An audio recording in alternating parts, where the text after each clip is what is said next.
What's up, everybody? Welcome to Friday. DJ Buck back with you as we look forward to a weekend of NFL and college football. Buck, what's going on, man? Nothing, man. You know, Friday is a fun day. You got high school games tonight. You got big college games on Saturday, and you got a full slate of games on Sunday. And I'm not gonna lie, I love the NFL, but I'm a little intrigued, just a little intrigued by what is going to take place Saturday night.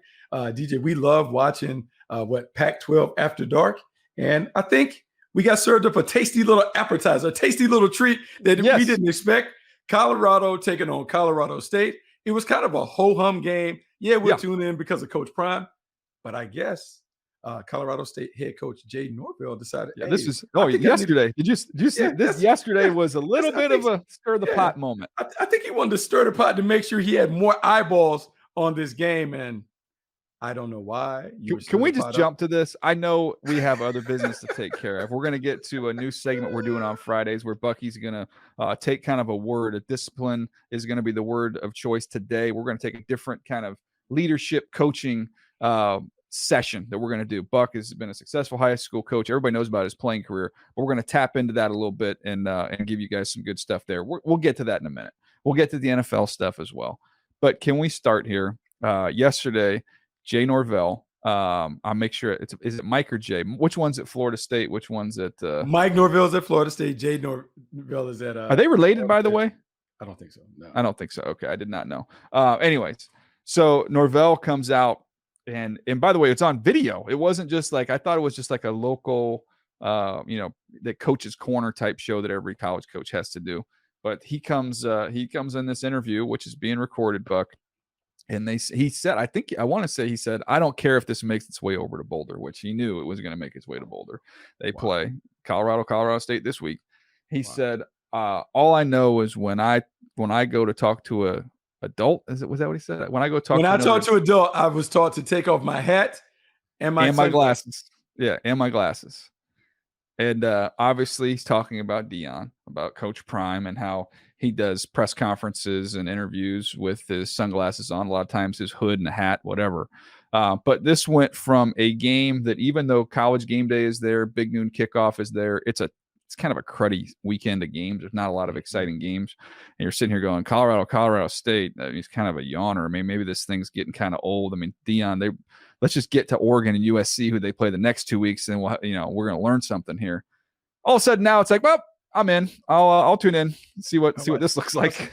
I see what it is. I don't know much, but I know Deion, and I know how he likes that. And having watched him the last couple of years at Jackson State, where there's always a lot of talk when you deal with like the SWAC and HBCUs. There's a lot of conversation. Coaches don't mind like having their personality and talking about others. I just know how he's traditionally responded to conversation and a little talking. This would be fun to see what the response is like. I understand what Jay Norvell is doing. Maybe he's trying to get his team going, but we have seen in each of the last 2 games with Colorado, when there has kind of been like an hint of disrespect or a slight, they use it, particularly the quarterback, gets them going. And so this will certainly get the Colorado Buffaloes going. We'll see. Maybe Colorado State knows something that we don't know. But I'm going to tune in Saturday night to see what happens. For sure. Yeah, I mean, I almost think in some ways maybe he's just crazy like a fox, where he's going, look, everybody's coming here to cover this game. Deion is the number one story in sports right now. The ratings have been gold for these teams. Like, they're going to suck up all the oxygen. And you know what? We're here too. So this is the only thing I can do that they can talk. They're not going to talk about my players. So if I want Colorado State to get any part of the headlines here, to be a part of the discussion, I'm going to jump in the middle of the ring and beat my chest a little bit. I'm going to take it. I'll take it. And he'll take the flogging, because this. Have you by the way, you know Prime better than I do, but I'm curious about the other people you've been around. You've been around Hall of Fame players. I've been around some as well, but I'd be curious. You saw it in the Jordan doc, in how they're whether they're real or perceived. Some of these unbelievable talents have tapped into slights that they can find, and everybody does that. Like, give me an example of like who did you play with, and you're like, man, I don't like, because I know you're level headed, and so I know you're boisterous when you played, But No, but I yeah. also know that you could sit there as an observer in the locker room and be like, "Is he really mad about this? Like this is nothing. Like, is he really gets fired up about this?" No, but I think you're always looking for that extra juice. Now, the emotion doesn't last beyond like the first couple minutes of a game, but just in terms of the spark, like you're always looking for something just to kind of get them going. Every competitive athlete feeds off of kind of like the hint of disrespect or nobody believed in us. That's why everyone, despite being the champ, they talk about no one believed in us. You Dude, what wrote are you us talking off. about? You wrote us I off. I You didn't know, write back. yeah, I mean, everybody's looking for that part to get sparked up. And whenever you get it, I know Nick Saban talks about stuff being rat poisoning, like it's yummy when people Mhm. diss his team and all of that other stuff. This is an opportunity for someone to kind of feed off of that stuff. It's It's so funny. it's It's hey, so Colorado funny. State's in the news. Hey, if there's no such thing as bad press, Yeah. why not? Go it out there. But gosh, I looked at their record last year. It was his first year there. He had success. He's a good coach. He won at Nevada, had some good teams there. Last year was his first year at Colorado State. It was a rough one. They lost pretty big to Washington State week 1. Hey, maybe he's just juicing them up a little bit. Maybe he's getting his guys going. But I'm tuned in now because I want to see, is there a pregame handshake? What's this look like after the Oh, game? Prime would do all that. He'll take no Yeah, offense to it. He'll be like, "Oh, that's all good, dog." Don't. But yeah. but but that In the pregame, meet, well, when they release the video after the game, when they show the pregame speech, it will be referenced. I guarantee it. absolutely. All right, Buck. Let's get to our weekly theme here that we've got. We're going to do this each and every week on Friday. We got to come up with a catchy name for this. So if you're listening or watching, hit us up. Hit us up. Hit at Bucky Brooks. Hit at Move the Sticks. And give us an idea to title this segment because we've talked to so many coaches. We both are love to read leadership books. And there's a way all this stuff can kind of tie together. It's helpful not only for teams, it also can be helpful for you as well. So we want to kind of take one theme each week. Bucky's going to introduce the theme, the word, and then we're going to have a nice little discussion here. But we need a title for this segment. We don't have it yet, so help us out on that front. But get us going today, Buck. First one, what do we got? Okay, so DJ, so we'll just talk as if I'm talking to my high school team, and we'll talk about discipline, and we'll talk about the importance of discipline and how it has to play out. DJ, I feel fortunate in my career. I played for a lot of great coaches. I mean, I can talk about my high school coach, Earl Smith, who's in the North Carolina Hall of Fame. Mac Brown's in the College Football Hall of Fame. Marv Levy is in the Hall of Fame with the Buffalo Bills. You think about Mike Holmgren and Marty Schottenheimer, John Gruden, Tom Coughlin. All those guys brought about different things when it relates to discipline. But the best thing that I learned was from Marty Schottenheimer, who won 200 regular season games in the NFL, one of only 7 coaches to do so. When he talked about discipline, I'm going to give you a great example about why he talks about your ability to be more disciplined than the other team will ultimately lead to success. So we had a thing there where we said more games are lost than won because the teams that typically lose games give the game away. And the number one way that you can give the game away is with turnovers. And so in Kansas City, when we were there, we had this thing where we did not want to turn the ball over. And so before I got there, years before, the Kansas City Chiefs lost to the Seattle Seahawks. And in that game, they fumbled the ball 7 times. They Jeez. fumbled it 7 times because the ball was poked away. So when I get there, there's a rule in practice that is called the Seattle rule. So the Seattle rule is one. So you can imagine you play quarterback. So if you're a quarterback or running back or anyone who handles the ball, there's a trash can that is 25 yards beyond the line of scrimmage. So when we're playing, there's like this little cone where everybody who runs the ball, you always had to finish past the cone and then jog all the way back. Well, DJ, within that run past the cone and back, you had to bring the ball all the way back to the line of scrimmage and physically hand it to the manager. Mhm. Well, while you're doing it, the ball had to be high and tight the entire time. So if you can think about it, we talk about the ball or you're thinking about your fist being 2 inches under your chin. So Mhm. imagine whatever you're doing, you have to now run past the cone, come all the way back to the line of scrimmage, and hand the ball to the manager. If Mhm. at any point a defender, someone off the sideline, a coach, if at any point they poked the ball out, it was a $100 fine. Oh, jeez. So if you can imagine how You're just running around, and everyone, because all the defender guys, they know if I poke the Yeah. ball out, it costs them a little change. Yeah. And so, but what it did, DJ, it reinforced positive habits on ball security. And so then when you look over the course of Marty Schottenheimer's career at Kansas City, his teams were always at the bottom when it comes to turnovers, giving the ball away, fumbles, and those things. And I found that even in working with a modified version of the Seattle rule in high school, when you get what you emphasize. And Mhm. so discipline is setting up aside a set of reinforcements to make sure that you get the desired behavior that you want. So when thinking about the discipline that Marty had in enacting ball security, it led to a lot of success. We talked about 200 wins.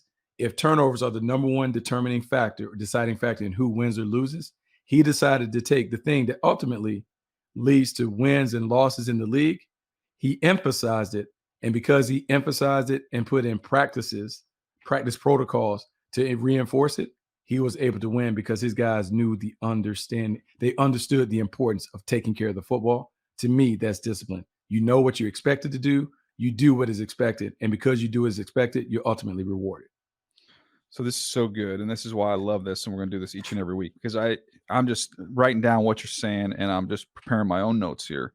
And as somebody who's the son of a pastor, I always think of an alliteration because I always like to say, okay, how can I remember this? Like, what's a good way to remember it? So if you think about discipline, Buck, it needs to be preached, it needs to be practiced, and then it needs to be perfected.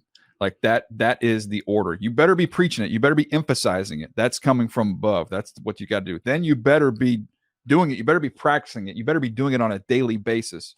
And then once that happens, eventually you're going to be able to perfect it. And I think that to me is, if you look and say who are the disciplined teams, you're going to find the disciplined coach, you're going to find teams that are doing disciplined things, and you're going to find teams that have perfected those things. It's not rocket science, right? I mean, it's pretty simple. Bing, bing, bing. It is bing, bing, bing. And I can even go to it because I add to it, like in terms of being a high school coach. So I had an opportunity to do a internship with the Hamilton Tiger Cats in the CFL. And so you talk about don't beat ourselves, the things that ultimately lead to losses, turnovers, penalties, pre-snap penalties, foolish penalties, and then big plays. So DJ, so I just gave you we'll implement the Seattle rule to make sure that we take care of ball security. Well, in Hamilton, what happened, if you had a false start, everybody on the entire field had to do 5 push-ups. So Oh, shoot. I want you to think about you're down there in endo, I'm up here, whatever, on the other side of the field. The wide receiver fumbles, someone blows a whistle, and look at the entire squad doing push-ups or up Yeah. down. Do you know how mad you would be in terms of holding people accountable for not fumbling, or not having penalties? But what I notice is, oh, well, if you do that and you make the entire program do it, well, now guys are like, hey, man, stay on sides, quit jumping, Yeah. all of those things. So when we talk about discipline things, as long as you're able to talk about preach it, practice it, make it a point to make sure that it's done, it works. It just has to be things that everyone can understand. And you got to emphasize it every day. You can't emphasize it on Tuesday, but not on Wednesday. It has to be a daily part of what you do and the environment that you create. Yeah, and I think as it relates to you individually, maybe you're not even in athletics. This is something you want to be more disciplined in terms of what your habits are, and maybe that's health wise, diet wise, all those types of things. You better be talking to yourself about it. You better be working on it every day. It needs to be something you're thinking about every day, and then eventually you'll get yourself into a routine, that's the reaction of being disciplined. It is a reaction being disciplined. And the last example I use is not from football. I actually, I think you know this, like I go to yoga every day. Like I'm a Yeah, yogi. I'm a yogi. yeah, I'm an inspiring yogi. Eventually I want to teach yoga. Like this is what I nice. do. So in my yoga class, like every day, they always say, set a word of intention. So if you Hmm. could think about like, okay, what in the practice, if it's a 45-minute practice, that word is what you want to accomplish by the end of the practice. And so yesterday's word was like focus. Hmm. So when you're in there and you're wobbling and you're getting tired, well, the self-talk is focus. Can I Hmm. discipline myself enough that regardless of what goes around, the word that I have as my word of intention, I continue to repeat that so I can work on that. So when you talk about disciplining yourself, is what is it that I want to accomplish? And are all my actions in line with the goal or the behavior that I want at the end of the day? That is the discipline part of everything. Are you willing to sacrifice right now for what you want down the line? Well, the only way you can do that is to constantly remind yourself of what is it that I want to accomplish down the road. Let's make sure that all my actions are in line with what I want my goals and my dreams to be. No doubt. All right, let's take a break here. We'll come back. We'll jump into some of these games right after this. All right, Buck. First of all, just put a bow on what we were just talking about. I think this is going to be a great new addition to the pod, man. We both are passionate about this. Your stories are priceless. Not only from your coaching career and what you've learned on that side of it, but then going back to your playing days. So I think the listeners and the audience are going to enjoy this as we go along. Again, every week, different theme, different conversation. So appreciate you putting that all together. That's awesome. All right, NFL games this weekend. Is there, I guess we kind of grab a couple of them that jump out to you. You got a big one. We've talked about that yesterday with Jacksonville and KC. I've got Chargers, Titans, but let's go outside of those. I mean, to me, if I'm going to circle them, okay, the big three. To me, Jets and Dallas is intriguing as heck. That one is really intriguing. I think Baltimore, Cincinnati would be on that list for me for number 2. And again, we're excluding the games that we're at. And then I would say for the last one, I mean, I'll be honest, I kind of want to see what that Miami-New England game looks like. Because you put New England down 0-2, you put them in a pretty big hole if you're Miami, but you're going to have to do it on the road for the second week in a row. Yeah, so let's talk about them. Let's talk about Baltimore, Cincinnati right out the gate. So to me, DJ, let's measure how far this Baltimore Ravens offense has come with a new style. Okay, so last week we saw them win, but I don't think anybody was impressed with what they looked like on offense. Them deciding to throw the ball more or whatever, like it was fine, but it wasn't a very impressive performance. Now against Cincinnati, we get a chance to see them tested. The Cincinnati Bengals were embarrassed last week against the Cleveland Browns. They're going to come out smarting. Their offense can put up points. I want to see if this game breaks into a shootout. Do the Ravens have the wherewithal to go toe for toe, point for point in a shootout that is going to be offensive driven through their aerial circus, not through their ground attack? That is a different approach for Baltimore. My eyes are on that when I'm looking at this game. The Ravens got crushed with injuries week 1, too. So they are a little beat up. From Cincinnati's standpoint, they've got to protect better. To me, they've got to get Burrow comfortable and in a rhythm, and they can't do that if they can't protect him. So what does that look like? To me, that looks like trying to get the run game going early, get the ball out of your hands, get an empty, and let him just get it out and get going. See if you can find a little bit of a rhythm there if you're the Cincinnati Bengals.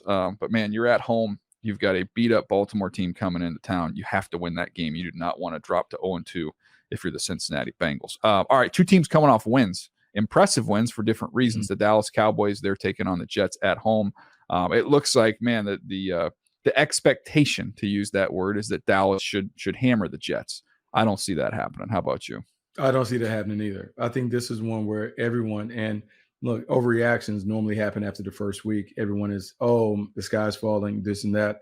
But I'm of the belief that many people miss the improvement that Jack Wilson made throughout the preseason and what he's kind of learned from Aaron Rodgers, just the apprenticeship that he had the entire offseason.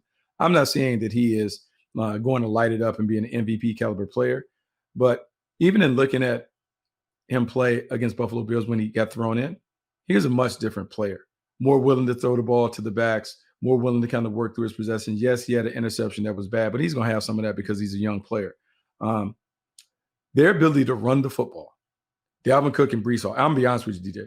Breece Hall is even better than I even can imagine coming off the knee. Like, he shows no ill effects of the knee stuff. Their ability to run the ball with Breece Hall and Dalvin Cook, with that defense, it may not look like we thought the Jets were going to look when we thought it was going to be the aerial circus, but their ability to run the football and play defense gives them a chance against anybody.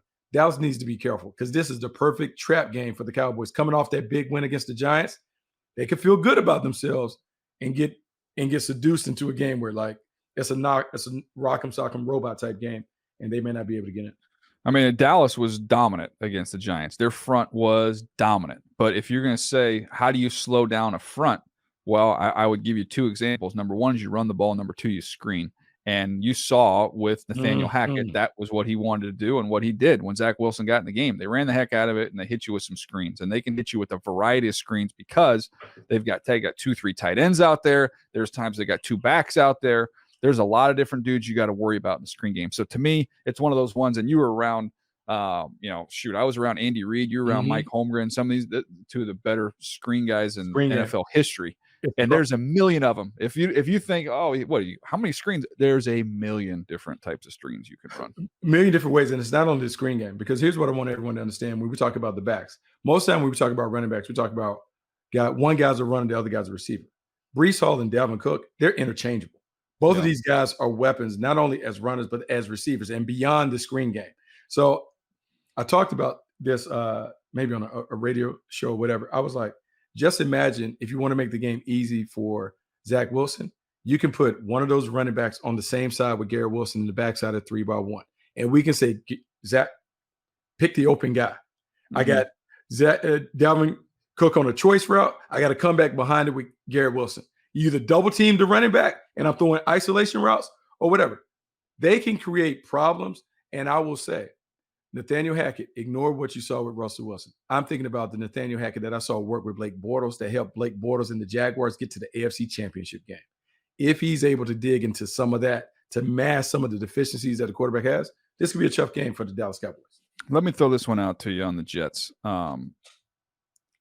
I'd be curious, and I know obviously they want Zach to continue to grow and develop, play the position, all that kind of stuff. But Buck, you can be out there in 22 personnel, and you can have Brees and Dalvin in the backfield, and you can motion Zach Wilson out and just see if they're going to respect him with another human being, and you could wildcat 3-4 snaps a game with those dudes. Just challenge them. You can do all kinds of stuff. Like it's up to you. Like you can make this a very muddy game. I was part of a team, the Carolina Panthers, where we played the Atlanta Falcons. Chris Winkie was slated to start the game. John Fox did not have a lot of confidence in Chris Winkie. DJ, we ran the Wildcat the entire game, threw 7 passes. D'Angelo Williams and Deshaun Foster went bananas running the football out of the Wildcat. So if you're willing to go to the edges, they can create some problems. Yeah. And again, maybe sprinkle it in. Maybe it's 2, 3, 4 snaps, but you can find explosives in the run game. You can be creative with it. All right. Last one here, the big 3. Let's go Miami, New England. Miami riding high, a big road win. They got to go back on the road. I mean, if you start the season with a road win against the Chargers and a road win against the Patriots, hey, watch out. Yeah, watch out. This is a good one. Miami's just a problem. Miami's a problem with their speed, the explosiveness. They should have the matchup. They should enjoy the matchup. I have a favorable matchup against the Patriots, but it's the Patriots. Can Bill Belichick come up with something that, slows down this new stuff that the Dolphins were trying out? I'm just excited to see the chess match.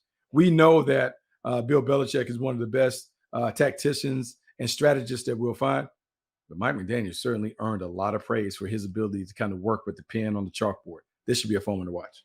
Well, Belichick is going to want to try and shorten this game. He's going to want to try and keep Miami's offense off the field. He saw the Chargers run the ball down that Vic Fangio defense throat last week. I would imagine that's going to be a big part of their game plan this week. Patriots at their best when they're physical up front. And then, look, you drafted Christian Gonzalez for this reason, for teams like Miami with their wideouts. So this will be a big test. He had a great first week against the Eagles and their talented group. We'll see how he does against the Miami Dolphins. All right, as we look at the college slate, we talked at the top about the Colorado State game. It's not a great week of games here, Buck. It's not a lot that gets me super fired up when I look at it. It's a lot of lopsided opponents, a lot of lopsided games. Is there anything that piques your interest when you look over this slate?